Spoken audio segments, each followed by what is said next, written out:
Hello guys, nominations heat అయితే ఇంకా కొనసాగుతూనే ఉంది. నిఖిల్ నామినేషన్స్ ప్యూర్లీ సోనియాని బేస్ చేసుకునే ఉంది. నాకు తెలిసి ఈ 1 వీక్ అలానే కొనసాగే అవకాశం అయితే ఖచ్చితంగా ఉంది.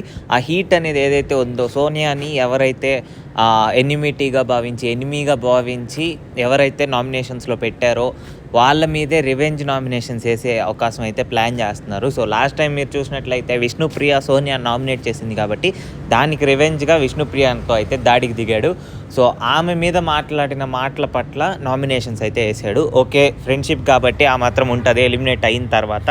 సో నాకు ఇంకో క్రేజీ అనిపించింది మన ఆదిత్య ఓంకార్ది.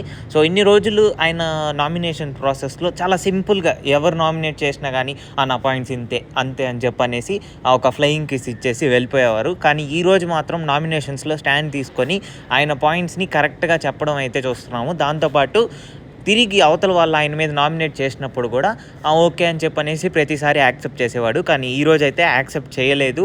దాని మీద స్టాండ్ తీసుకొని ఆయన ఎందుకు నా మీద నామినేషన్ చేస్తున్నారు అని చెప్పనేసి పాయింట్స్ని అయితే ప్రాపర్గా అడుగుతున్నాడు. సో ఇలాంటి వ్యక్తులు ఉండాలన్నమాట. ఎందుకంటే ఆదిత్య ఓం గారు స్టార్టింగ్ నుంచి డౌన్ అయిపోయారు, ఇంకా ఎలిమినేట్ అయిపోతారేమో అని అనుకున్నాను. బట్ నాగార్జున సార్ ఇన్సైట్స్ని కొంచెం వాడుకొని ప్రాపర్గా అయితే ఆర్గ్యుమెంట్ అయితే చేస్తున్నారు. దాంతోపాటు మన నిఖిల్ మరియు మణికంఠది కూడా.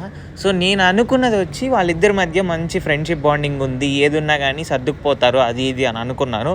బట్ నిఖిల్ పాయింట్ ఆఫ్ వ్యూలో, మణికంఠ పాయింట్ ఆఫ్ వ్యూలో అలా లేదండి. మణికంఠ సింపుల్గా చెప్తున్న విషయం ఏంటంటే, నిఖిల్ నువ్వు బయటకు వెళ్ళిపోతావు, టీంలో నుంచి ఆడకుండా వెళ్తావేమో అని చెప్పనేసి అనుకొని నేను బయటకు వచ్చేసాను. అంటే నేను ఆడకుండా ఉండిపోతాను, అంతేగాని నేను వీక్ అయితే కాదు అని చెప్పనేసి మణికంఠ అయితే ప్రాపర్గా చెప్పడం అయితే జరిగింది. సో ఈరోజు నామినేషన్స్ చాలా హోరాహోరీగా ఉంది. సో మరిన్ని బిగ్ బాస్ అప్డేట్స్ కోసం మన ఛానల్ అయితే సబ్స్క్రైబ్ చేసుకోండి. Subscribe to Telugu talks.